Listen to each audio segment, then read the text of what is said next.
প্ৰিয় ছাত্ৰ-ছাত্ৰীসকল, আজি মই পঞ্চম শ্ৰেণীৰ গণিত বিষয়ৰ 4 নং পাঠৰ গুণিতক আৰু উৎপাদক নামৰ পাঠটিৰ বিষয়ে আলোচনা কৰিবলৈ ওলাইছোঁ। তোমালোকে মন দি শুনিবাচোন আৰু এই ভিডিঅ'টো শেষলৈকে চাবাচোন।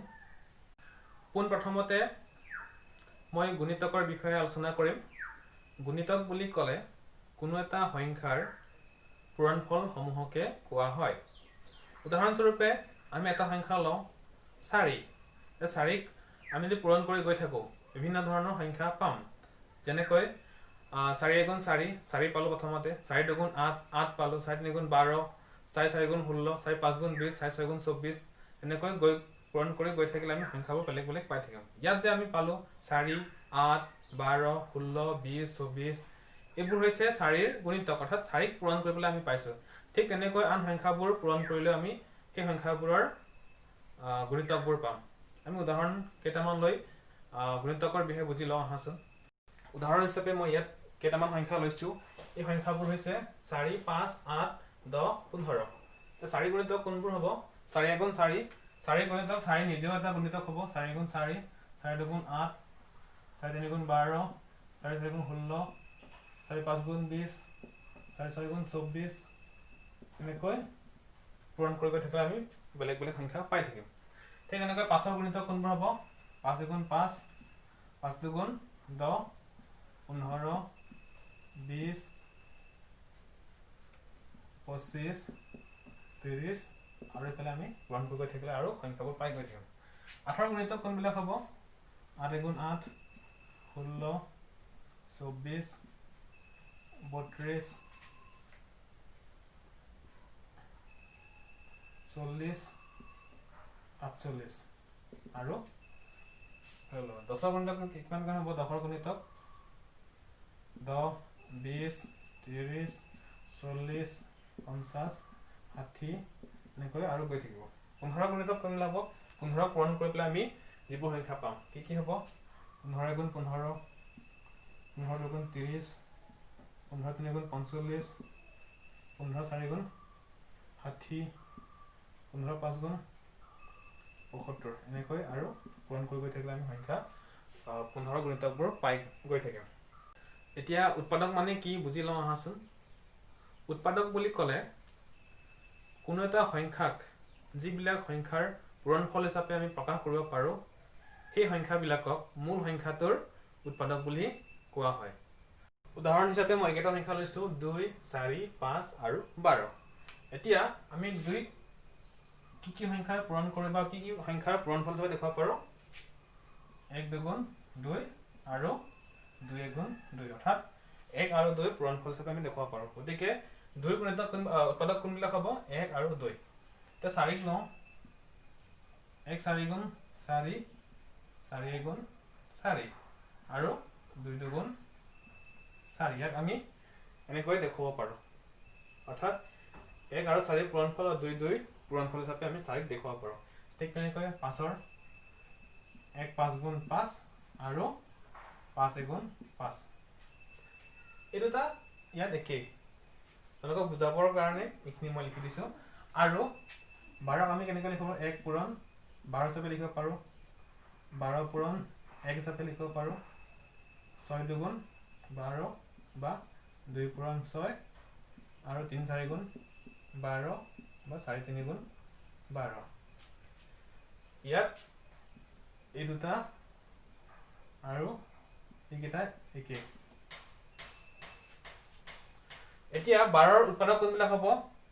12ৰ উৎপাদক 1 2 3 4 6 আৰু 12।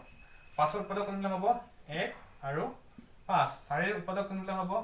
1 2 আৰু 4, আৰু 2ৰ উৎপাদক কোনবিলাক হ'ব? 1 আৰু 2। উৎপাদকৰ সহায়ত কোনো এটা সংখ্যাৰ উৎপাদক বৃক্ষ কেনেকৈ সজোৱা হয় চাওঁ আহাচোন। এতিয়া মই সংখ্যা এটা লৈছোঁ 9। 9ক আমি কেনেকৈ দেখুৱাব পাৰোঁ? 3 3 × 9, অৰ্থাৎ 9ক আমি 3 আৰু 3ৰ পূৰণফল হিচাপে দেখুৱাব পাৰোঁ। ইয়াত মনত ৰাখিবা 9ক আমি এনেকৈ দেখুৱাব পাৰোঁ 9 × 9, 3 3 গুণ 9 1 3 গুণ 3 আৰু 1 3 গুণ 3 এই ক্ষেত্ৰত এই একৰ লগত যে পূৰণফল হেতু আমাক দেখুৱাৰ ইয়াত প্ৰয়োজন নাই কাৰণ ইয়াৰ পূৰণফলটো সদায় একেই থাকে ইয়াত আৰু যদি আমি কৰি গৈ থাকো এইটো শেষ নহব আৰু আমাৰ এইটো কৰাৰ প্ৰয়োজন নাই আচ্ছা আমি একৰ বাহিৰে আন সংখ্যাৰ পূৰণফল হিচাপে দেখুৱাম উৎপাদক বৃক্ষৰ ক্ষেত্ৰত আমি একক পূৰণফল হিচাপে নেদেখুৱাম মই আৰু এটা উদাহৰণ লৈছো সংখ্যা 12 12ক আমি কি কি পূৰণফল হিচাপে দেখুৱাব পাৰো 2 6 গুণ 12 ইয়াত আমি 2 ক ভাগ কৰিব নোৱাৰো 6 ক আমি ভাগ কৰিব পাৰো 3 2 গুণ 6 ইয়াতে ইয়াৰ এই ক্ষেত্ৰত শেষ আকৌ 12ক আমি অন্য ধৰণে দেখুৱাব পাৰো কেনেকৈ 3 4 গুণ 12 2 2 গুণ 4 12ৰ উৎপাদক বৃক্ষ হ'ব এনেকুৱা মই আৰু এটা সংখ্যা লৈছো 36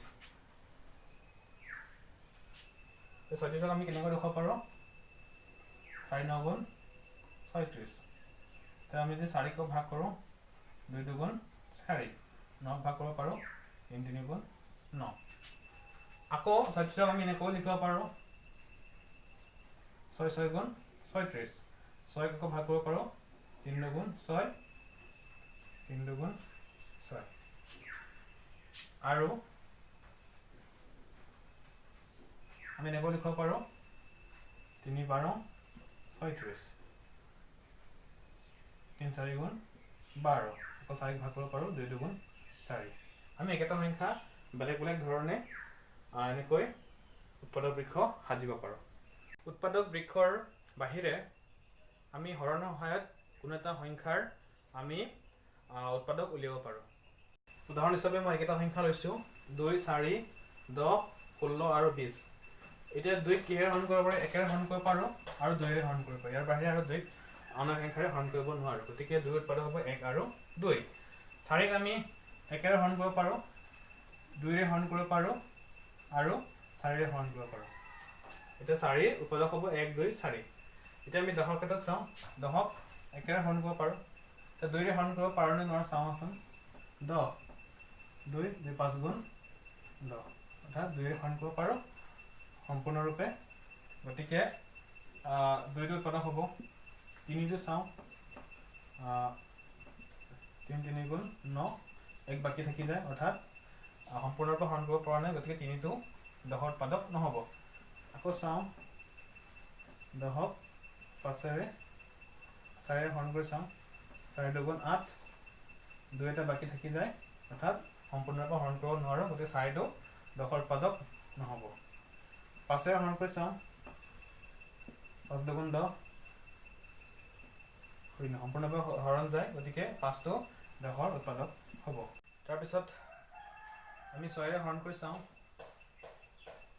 6 গুণ 6 4 বাকি থাকি যায় গতিকে 6 ৰেও হৰণ কৰিব নোৱাৰি ঠিক তেনেকৈ 7 8 9 এই সংখ্যাৰে 10ক হৰণ কৰিব নোৱাৰি কিন্তু 10ক 10ৰে হৰণ কৰিব পাৰি 9 গুণ 10 গতিকে 10 টো 10ৰ উৎপাদক হ'ব ঠিক তেনেকৈ আমি 16 যদি হৰণ কৰি চাওঁ এটা এটাকে একেৰে হৰণ কৰিব পাৰিম 2 ৰে হৰণ কৰিব পাৰিম 4 ৰে হৰণ কৰিব পাৰিম 8 ৰে হৰণ কৰিব পাৰিম আৰু 16 ৰে হৰণ কৰিব পাৰিম গতিকে 16ৰ উৎপাদকবোৰ হ'ব 1 2 4 8 আৰু 16 ঠিক তেনেকৈ 20ৰ উৎপাদকবোৰ হ'ব 1 2 ৰে হৰণ কৰিব পাৰি 4 ৰে হৰণ কৰিব পাৰি 5 ৰে হৰণ কৰিব পাৰি 10 ৰে হৰণ কৰিব পাৰি আৰু 20 ৰে হৰণ কৰিব পাৰি গতিকে 20ৰ উৎপাদকবোৰ হ'ব 1 2 4 5 10 আৰু 20 ইয়াত সকলো সংখ্যাৰ ক্ষেত্ৰতে 1 টো উৎপাদক হিচাপে পাইছো গতিকে 1 টো সকলো সংখ্যাৰ উৎপাদক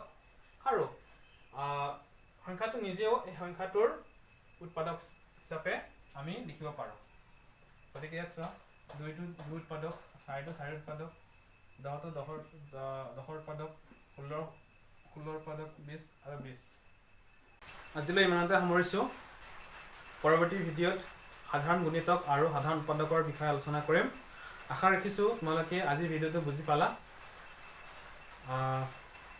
আকৌ লগ পাম নতুন ভিডিঅ'ত আজিলৈ সামৰিছো নমস্কাৰ